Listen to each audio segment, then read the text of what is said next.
Well, there's a really wild rumor out there surfacing that, and I looked it up on Google, and I says, damn, there's pages and pages and pages of references to this stuff. 300, here's the Google. Here's the Google. It's like pages and pages and pages. 380 American rebels reportedly killed in a Michigan battle, according to the KGB of Russia, or FSB, which is even worse. They're really centralized. But you can look all the way through on this. There's pages of this. It's all over the internet. Is it true? I don't know. You know, I know in the internet there's a major suspicion of the major media. They're hiding everything. You know? Could be. I know the major media doesn't report a lot of stuff. But actually, if you look in the Associated Press, or you look in Reuters, you look at the news wires, you will find the stories. The major media actually doesn't emphasize a lot of things. Now, that's a big story. That's not going to just get hidden. But I don't know about something being reported by the KGB or the FSB, actually, as they're known today, as being accurate. And, you know, we could ask Femin, you know. Now, these girls are pretty crazy, but they hate the KGB because they had their head shaved by them and everything like that. So if the KGB did something bad, they're going to expose it. Now, I can maybe make a couple other comments about Femin. They probably don't clean shit. They're probably a pain in the ass. But maybe they're good for exposing stuff that the KGB does, because the KGB shaved their heads. And they were like, that was torture. That was torture. Mean. But anyway, 380 American rebels supposedly killed in the Michigan battle. And you know, if you're looking back on this thing, it's June 11th, 2012. So this story's been circulating around for quite some time. You know, now we're this is 6-7 months later, actually. And this story is still floating around. So, did it happen? But you know, this is one thing I gotta say about this deal, because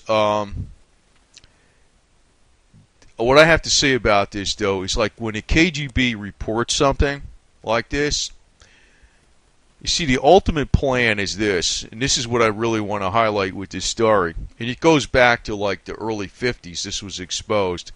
The comfortable merger between the United States and Russia in a world government. In other words, they're going to move Russia closer to the way the United States is, and move the United States closer to the way Russia is. And you can see that's exactly what is happening. So if there's a conspiracy, that's the conspiracy you need to focus in on.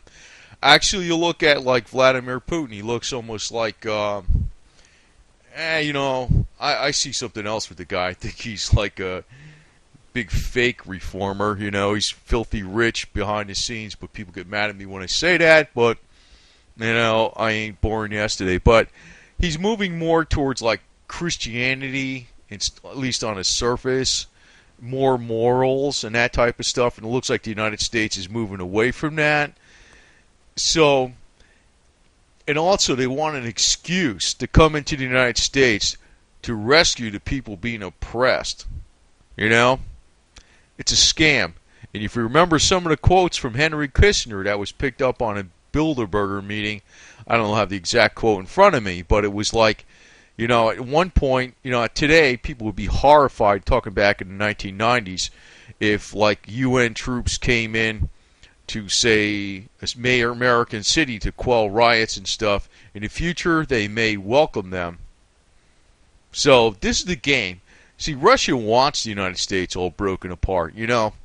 You know, seceding from the Union, you know. And if you look at some of the, God, I forgot the guy's name off the damn Panarin, I think his name was, Panarin. I think that is it. He was the KGB. He predicted back in, he said in 2010, the United States is going to break up into several parts. There's going to be a southern United States, which is going to be part of Mexico, and eastern part of the European Union. The central part would go to Canada. The western part would go to China. And Alaska would go back to Russia, and Hawaii would go to Japan. That's what he said back in 2010. And they'll bring this stuff out, because actually actually the long-range plans of like the Russian Central Authority, we'll call it, which Putin is part of, is to actually wreck the United States, and they want to be the top dogs. So the elite are actually playing some dangerous games when they're trying to push for world government, like our Western elite, because they can very easily get backstabbed by the people they think that are cooperating with them, like the Chinese leadership and the Russian leadership. They're a bunch of idiots, really, to tell you the truth. And they should never disarm the American population, because despite, them having a fear of an armed population, we're the guys that actually protect our own elite. And, those jerks, I don't know, some of them know that, some of them don't. It depends on who it is. But anyway, I think this story is a pile of BS because it's been floating around on the internet for 7 months.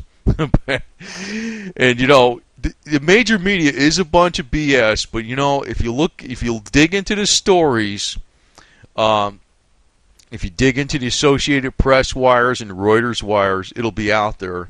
This is just like some crap that was put out by the FSB and the KGB. But, if you ever want to cross-reference the story, check it out with Femin. Just don't get involved with any of these women because they probably don't cook and clean. And to me, that means they ain't worth a shit in my book, sexist, right?